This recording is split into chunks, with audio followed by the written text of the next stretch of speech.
welcome ছাত্ৰ-ছাত্ৰীসকল আজিৰ এই ভিডিঅ'টোত আমি 2024 বৰ্ষৰ এইবাৰ হৈ যোৱা মেট্ৰিক পৰীক্ষাৰ যিখন জেনেৰেল সায়েন্স বিজ্ঞানৰ যিখন কোৱেশ্চন পেপাৰ আছে সেই কোৱেশ্চন পেপাৰৰ এমসিকিউ কোৱেশ্চনখিনি আলোচনা কৰিম এনসাৰসমূহ আলোচনা কৰিম আসুন ভিডিঅ'টো ষ্টাৰ্ট কৰো প্ৰথমতে চোৱা এইখন হল তোমালোকৰ সায়েন্সৰ কোৱেশ্চন পেপাৰ ইয়াত টোটাল ফুল মাৰ্কস আছে 90 মাৰ্কস আৰু পাসিং মাৰ্কস আছে 27 মাৰ্ক ইয়াত কি দিয়া আছে চোৱা শুদ্ধ উত্তৰটো বাছি উলিওৱা মানে তলৰ যিবোৰ কোৱেশ্চন আছে তাৰে শুদ্ধ উত্তৰখিনি বাছি উলিয়াব লাগে প্ৰথম কোৱেশ্চন নম্বৰ 1 টু কি কৈছে চাবা ইয়াত কৈছে বেৰিয়াম ক্লোৰাইড জলীয় দ্ৰৱ আৰু সোডিয়াম সালফেটৰ জলীয় দ্ৰৱ যোগ কৰাৰ ফলত অদ্ৰাব্য বেৰিয়াম সালফেট আৰু সোডিয়াম ক্লোৰাইডৰ দ্ৰৱ প্ৰস্তুত হল উক্ত বিক্ৰিয়াটোৰ বাবে তলৰ কোনটো অৱস্থা চিহ্ন সন্তুলিত সমীকৰণ শুদ্ধ হ'ব প্ৰথমতে তোমালোকৰ এই কোৱেশ্চনটো কৰ পৰা আহিছে এই কোৱেশ্চনটো আহিছে তোমালোকৰ চেপ্টাৰ 1 ৰ পৰা আহিছে ইয়াৰ সন্তুলিত বিক্ৰিয়াটো দেখুৱাব দিছে ইয়াৰ উত্তৰটো হ'ব ইয়াত চোৱা ইয়াত চাৰিটা অপচন দিয়া হৈছে অপচন ডি টো শুদ্ধ হ'ব ইয়াত দিয়া আছে বেৰিয়াম ক্লোৰাইড BaCl2 দেখিছা BaCl2 শুদ্ধকৈ লিখা আছে আৰু সোডিয়াম সালফেট প্লাস দিয়াৰ পিছত সোডিয়াম সালফেটক আমি Na2 এইদৰে লিখা হয় সোডিয়াম সালফেট Na2SO4 সোডিয়াম সালফেটটো শুদ্ধকৈ লিখা আছে তাৰ ফলত কি উৎপন্ন হৈছে বেৰিয়াম সালফেটৰ অদ্ৰাব্য আৰু NaCl2 এইটো আমাৰ অপচন ডি টো হ'ব শুদ্ধ উত্তৰ আমি নেক্সট কোৱেশ্চনটো লৈ যাও ইয়াত কৈছে কোৱেশ্চন নম্বৰ 2 টো চাবা ইয়াত কৈছে তলৰ কোনটো ৰাসায়নিক বিক্ৰিয়া ঘটা নাই মানে ৰাসায়নিক বিক্ৰিয়ানো ক'ত নঘটে হলে মনত ৰাখিবা ৰাসায়নিক বিক্ৰিয়া ঘটিবলৈ আমাৰ কি হ'ব যদি দুটা পদাৰ্থ থাকে ধৰি লোৱা A এটা পদাৰ্থ আৰু এই পদাৰ্থটোৰ লগত B অন্য এটা পদাৰ্থৰ যদি বিক্ৰিয়া হয় তেতিয়া হলে তাৰ ফলত সদায় এটা আমি নতুন পদাৰ্থ এটা সৃষ্টি হয় নতুন পদাৰ্থ এটা সৃষ্টি হয় এতিয়া আমি চাম যদি নতুন পদাৰ্থৰ সৃষ্টি হয় তেতিয়া হলে হেতু হ'ব আমাৰ ৰাসায়নিক বিক্ৰিয়া বুলি কম আৰু যদি নতুন পদাৰ্থৰ সৃষ্টি নহয় তেতিয়া আমি তাক কম ৰাসায়নিক বিক্ৰিয়া নহয় এতিয়া আমাৰ কোৱেশ্চনটোলৈ ঘূৰি যাও ইয়াত কৈছে তলৰ কোনটো ৰাসায়নিক বিক্ৰিয়া ঘটা নাই মানে নহয় সুধিছে তাৰ বাবে আমি অপচন কিটা চাও এ নম্বৰ অপচনত কি দিছে খাদ্য হজম হোৱা খাদ্য যেতিয়া হজম হয় এইটো ৰাসায়নিক বিক্ৰিয়া হয় নে এইটো ৰাসায়নিক বিক্ৰিয়া হয় আমাক কি সুধিছে নহয় বা নাইটো সুধিছে তো এইটোতো হয় এইভাবে অপচন এ নহয় তাৰ পিছত অপচন বি চোৱা ইয়াত কৈছে শ্বসন মানে শ্বাস প্ৰশ্বাস এটা ৰাসায়নিক বিক্ৰিয়া হয় নে এইটো ৰাসায়নিক বিক্ৰিয়া হয় আমাক নহয় সুধিছে তো আমি যত হয় আছে হয় কেইটা কেনসেল কৰিব লাগিব সেইভাবে অপচন বিও নহব তাৰ পিছত সিট চোৱা সিটত কৈছে মোমবাতি জ্বলাটো এটা ৰাসায়নিক বিক্ৰিয়া হয় কিন্তু অপচন ডি চাবা ইয়াত কৈছে মোমবাতি এডাল যে গলিবলৈ আৰম্ভ কৰে জ্বলাৰ পিছত লাহে লাহে হি তুমি দেখিবা গলে এইটো কিন্তু ৰাসায়নিক বিক্ৰিয়া নহয় কাৰণ মোমবাতি গলিলে কোনো ধৰণৰ নতুন পদাৰ্থ উৎপত্তি নহয় সেইভাবে অপচন ডি টোৱে শুদ্ধ হয় মানে মোমবাতি গলা এটা ৰাসায়নিক বিক্ৰিয়া নহয় এতিয়া আমি কোৱেশ্চন নম্বৰ 3 যাম কোৱেশ্চন নম্বৰ 3 কি কৈছে এটা সন্তুলিত ৰাসায়নিক বিক্ৰিয়াই তলৰ কোনটো সূত্ৰ মানি চলে ইয়াৰ এনসাৰটো হ'ব চাবা অপচন বি ভৰৰ ৰক্ষণশীলতা সূত্ৰ মানি চলে তাৰ পিছত আমি নেক্সট কোৱেশ্চনটো লৈ যাও ইয়াত কৈছে কোৱেশ্চন নম্বৰ 4 ত কৈছে তলৰ কোনটো ঘ্ৰাণেন্দ্ৰিয় সূচক মানে যি সূচক আমি নাকেৰে গোন্ধ পাও সেইটো ঘ্ৰাণেন্দ্ৰিয় সূচক কয় সেইভাবে ইয়াৰ অপচনটো হ'ব অপচন সি ভ্যানিলা এইটো হ'ব ঘ্ৰাণেন্দ্ৰিয় সূচক তাৰ পিছত আমি নেক্সট কোৱেশ্চনটো লৈ যাও কোৱেশ্চন নম্বৰ 5 ত কি কৈছে চাবা ধাতব অক্সাইডবোৰ হল ইয়াৰ এনসাৰটো হ'ব ধাতব অক্সাইডবোৰ ক্ষাৰকীয় হয় সেইভাবে অপচন বি শুদ্ধ হ'ব কোৱেশ্চন নম্বৰ 6 টো চাবা ইয়াত কৈছে NaHCO3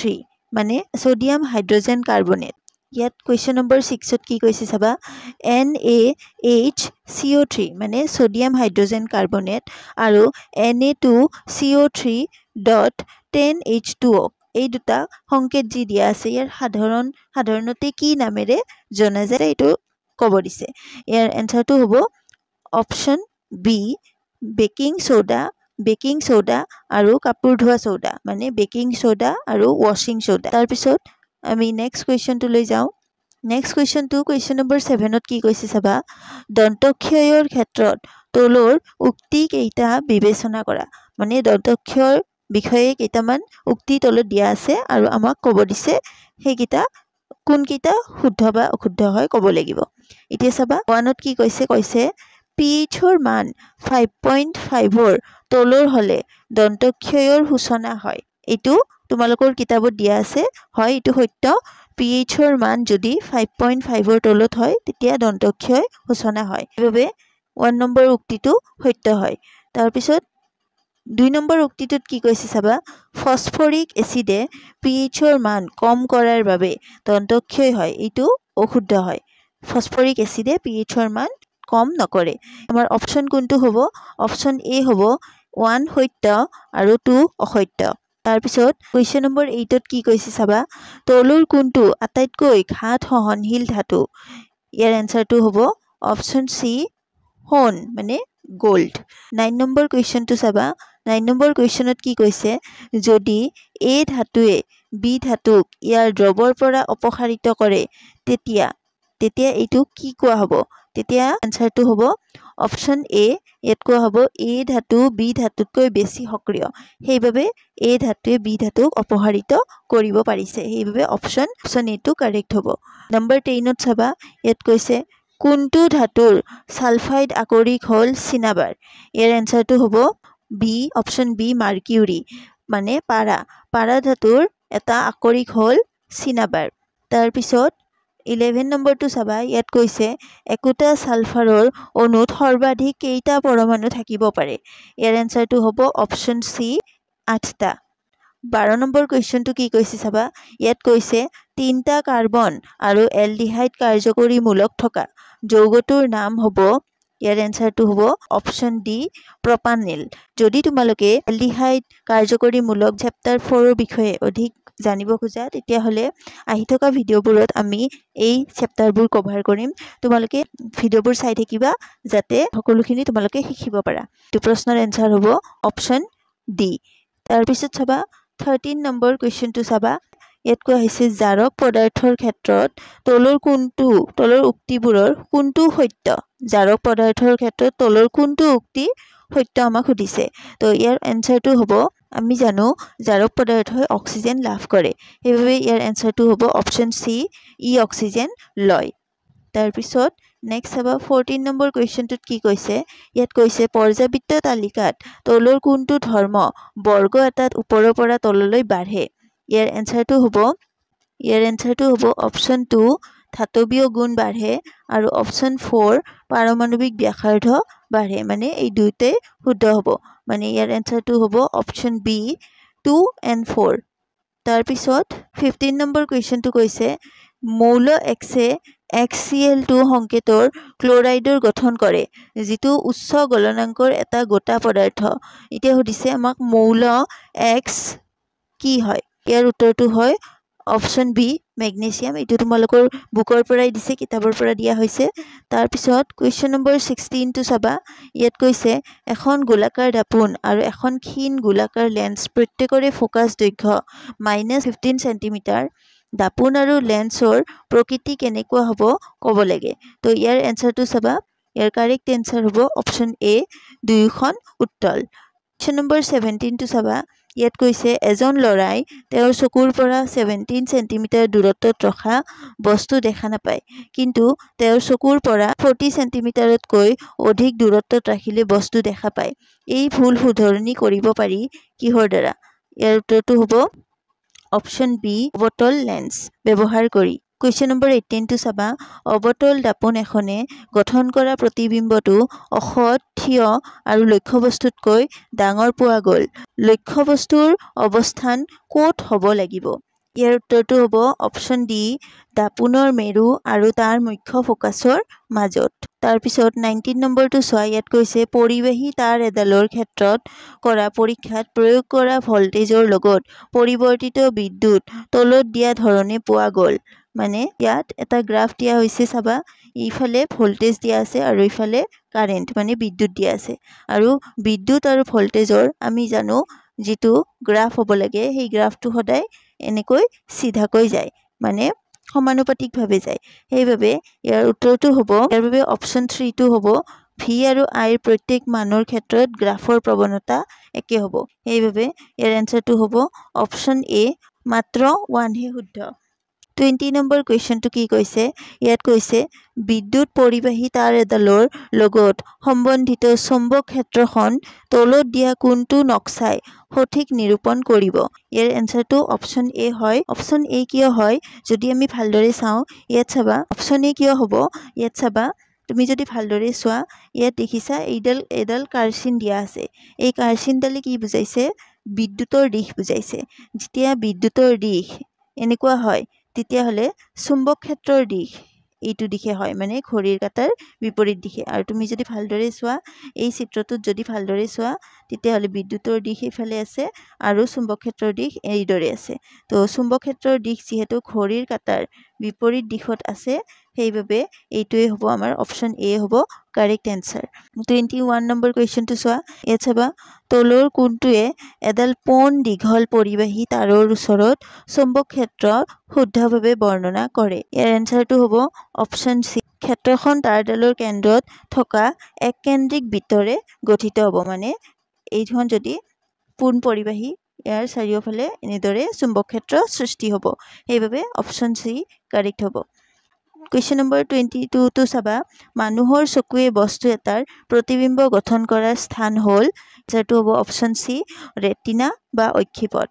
Question number 3 to চাবা কলি আকাশৰ ৰং নীলা কিয় এনসাৰটো হ'ব অপচন C পোহৰৰ বিক্ষেপণৰ বাবে বা due to scattering of light Question number 24 to চাবা তলৰ কোনটো শক্তি সৌৰ শক্তি আধাৰিত নহয় এনসাৰটো হ'ব অপচন C নিউক্লিয় শক্তি তাৰ পিছত Question number 25 to চাবা ইয়াত কৈছে 1 কিলোৱাট আৱাৰ কিমান জুলৰ সমান হয় ইয়াৰ এনসাৰটো হ'ব option B 3.6 into 10 to the power 6 তাৰ পিছত Question number 26 to চাবা ইয়াত কৈছে লেন্সৰ ক্ষমতাৰ এসআই একক হ'ল ইয়াৰ এনসাৰটো হ'ব option B ডায়োপ্টাৰ Question number 27 to চাবা ইয়াত কৈছে 1 ইলেক্ট্ৰন ভোল্ট মানে কিমান পৰিমাণ ইয়াৰ এনসাৰটো হ'ব option B 1.602 into 10 to the power -19 জুল তাৰ পিছত ইয়াত কৈছে বায়ুমণ্ডলৰ উচ্চ স্তৰত ওজনে বাধা দিয়ে ওজনে কিহক বাধা দিয়ে অপচন C অতি বেগুনীয়া ৰশ্মিৰ বিকিৰণৰ পৰা বাধা দিয়ে 29 নম্বৰ কোৱেশ্চনটো চাবা তলত দিয়া কোনটো শক্তিৰ নৱীকৰণযোগ্য উৎস নহয় আমি জানো নৱীকৰণযোগ্য উৎস মানে কি যিবোৰ আমি পুনৰ ব্যৱহাৰ কৰিব পাৰো ইয়াৰ এনসাৰটো হ'ব অপচন C আমাক নহয় সুধিছে অপচন C জীৱাশ্ম ইন্ধন Question number 32 চোৱা ইয়াত কৈছে কয়লা আৰু পেট্ৰলিয়ামৰ গঠনৰ উৎস হ'ল ইয়াৰ এনসাৰটো হ'ব অপচন B জীৱভৰ 31 নম্বৰ কোৱেশ্চনটো চাবা ইয়াত কৈছে শক্তিৰ প্ৰবাহৰ ৰৈখিক চিত্ৰৰ পৰা এটা কথা স্পষ্ট যে শক্তিৰ প্ৰবাহ সদায় অপচন A একমুখী হয় Question number 32 to চাবা ইয়াত কৈছে ইয়াত এটা চিত্ৰ দেখুৱা হৈছে ইটো চিত্ৰটো দেখিছা এই চিত্ৰটোত তুমি যদি ভালদৰে চোৱা চিত্ৰত দেখুৱাৰ দৰে এটা ইলেক্ট্ৰন এখন চুম্বক ক্ষেত্ৰত তাৰ লম্বভাৱে সোমাইছে মানে এইডাল চিনডাল যেটো দিছে এইটো ইলেক্ট্ৰনৰ দিশ আৰু এইবোৰ চিন যে দিয়া হৈছে এইবোৰ হ'ল চুম্বক ক্ষেত্ৰৰ দিশ ইলেক্ট্ৰনৰ ওপৰত ক্ৰিয়া কৰা বলৰ দিশ নিৰ্ণয় কৰিব লাগে এইটো তোমালোকৰ চেপ্টাৰ 13 ৰ উদাহৰণৰ পৰা দিয়া হৈছে ইয়াৰ এনসাৰটো হ'ব অপচন D পৃষ্ঠাৰ ভিতৰলৈ Question number 33 to চোৱা এটা বৈদ্যুতিক বাল্ব তাৰডালে 10 মিনিট সময়ত 0.5 এম্পিয়াৰ প্ৰবাহ লয় বৰ্তনীটোত চালিত হোৱা বিদ্যুৎ আধানৰ পৰিমাণ হ'ব এইটো আমি ক্যালকুলেট কৰি চাব লাগিব এইটো আমাৰ কোনটো সূত্ৰৰ পৰা আহিছে I = Q/T এনসাৰটো হ'ব option D 300 coulomb Next question number 34 to কৈছে এমিবাই তাৰ চৌপাশৰ পৰা দেশৰ সহায়ত খাদ্যবস্তু সংগ্ৰহ কৰে আৰু খাদ্য ৰিক্তিকাৰ সৃষ্টি কৰে ইয়াৰ এনসাৰটো হ'ব অপচন A কুটপদ বা সিউডোপডিয়া 35 নম্বৰ কুৱেশ্যনটো চাবা উদ্ভিদৰ জাইলেম কলাৰ দায়িত্ব হ'ল ইয়াৰ এনসাৰটো হ'ব অপচন এ পানীৰ পৰিবহন তাৰপিছত কুৱেশ্যন নম্বৰ 36 টো চাবা কোষত এন্ডোথাৰ্মিক বিক্ৰিয়া সংঘটিত কৰাৰ বাবে কোষে ডেছ ব্যৱহাৰ কৰে ইয়াৰ এনসাৰটো হ'ব option B ATP question number 37 টো চাবা দুটা নিউৰনৰ মাজৰ খালি ঠাইখিনিক ডেছ বোলা হয় ইয়াৰ এনসাৰটো হ'ব অপচন বি সাইনেপস বোলা হয় তাৰপিছত কুৱেশ্যন নম্বৰ 38 টো চাবা ইয়াত কৈছে তলৰ কোনবিধ উদ্ভিদ হৰমনে উদ্ভিদৰ কোষ বিভাজনত সহায় কৰে ইয়াৰ এনসাৰটো হ'ব অপচন এ সাইটোকাইনিন তাৰপিছত কুৱেশ্যন নম্বৰ 39 টো চাবা ইয়াত কৈছে কিছুমান ঐচ্ছিক কাৰ্য যেনে সিধা ৰেখাত খোজ কৰা সাইকেল চলোৱা পেন্সিল এডাল ধৰা আদি নিয়ন্ত্ৰণ কৰা পশ্চাদ মস্তিষ্কৰ অংশটো হ'ল এনসাৰটো হ'ব অপচন ডি মেডুলা নম্বৰ 42 চাবা ইয়াত কৈছে এমিবাৰ দৰে এককোষী প্ৰাণীয়ে ডেছ প্ৰক্ৰিয়াৰ দ্বাৰা প্ৰজনন কৰে ইয়াৰ এনসাৰটো হ'ব অপচন এ ডি বিভাজন নম্বৰ 41 টো চাবা ইয়াত কৈছে পৰাগধানীত ডেছ থাকে ইয়াৰ এনসাৰটো হ'ব অপচন ডি পৰাগৰেণু থাকে কুৱেশ্যন নম্বৰ 42 টো চাবা ইয়াত কৈছে তলৰ কোনটো অংগ মানুহৰ দেহৰ স্ত্ৰী জনন তন্ত্ৰ অংশ নহয় ইয়াৰ এনসাৰটো হ'ব অপচন সি শুক্ৰবাহী নলী কুৱেশ্যন নম্বৰ 43 টো চাবা তলত দিয়া সমভিত্তিক অংগ বাছি উলিওৱা ইয়াৰ এনসাৰটো হ'ব অপচন এ বাদুলিৰ পাখি আৰু চৰাইৰ পাখি আমি জানো সমভিত্তি মানে কি যিবোৰ অংগই একে কাম কৰে কাৰ্য একে কিন্তু উৎপত্তি বেলেগ বাদুলিৰ পাখি আৰু চৰাইৰ পাখিৰ কাৰ্য একে হয় হেতু হ'ল উৰা আৰু কিন্তু হিয়তৰ উৎপত্তি বেলেগ সেইভাবে অপচন এ হ'ব কুৱেশ্যন নম্বৰ 44 টো চাবা 19 শতিকাত প্ৰাকৃতিক নিৰ্বাচনৰ যোগেদি প্ৰজাতিৰ উৎপত্তিৰ ধাৰণা দিয়া সূত্ৰটো কোনে আগবঢ়াইছিল এনসাৰটো হ'ব অপচন এ চাৰ্লছ ডাৰউইন কুৱেশ্যন নম্বৰ 44 টো চাবা ইয়াত কৈছে এটা মেণ্ডেলীয় পৰীক্ষাত এডাল বেগুনীয়া ফুলধাৰী ওখ গছৰ হৈতে বগা ফুলধাৰী এডাল চুটি মটৰ মাহৰ গছৰ সংকৰণ ঘটাওতে এই আটাইবোৰ উৎপাদিত গছ বেগুনীয়া ফুলধাৰী পোৱা গ'ল কিন্তু প্ৰায় তাৰে আধা সংখ্যক মটৰ মাহৰ গছ চাপৰ পোৱা গ'ল এই ফলাফলৰ আধাৰত তলৰ কোনটো জিনীয় সংযুক্তি ওখ পৈতৃক গছত আছিল বুলি ধৰিব পৰা যাব এটো হ'ব option C capital T small T W এইকেইটা আছিল তোমালোকৰ মেট্ৰিক পৰীক্ষা 2024 চনত আহি যোৱা এমসিকিউ কুৱেশ্যন বাকি কুৱেশ্যনখিনিও আমি আহি থকা ভিডিঅ'ত আলোচনা কৰিম আজি ইয়াতে এৰিলো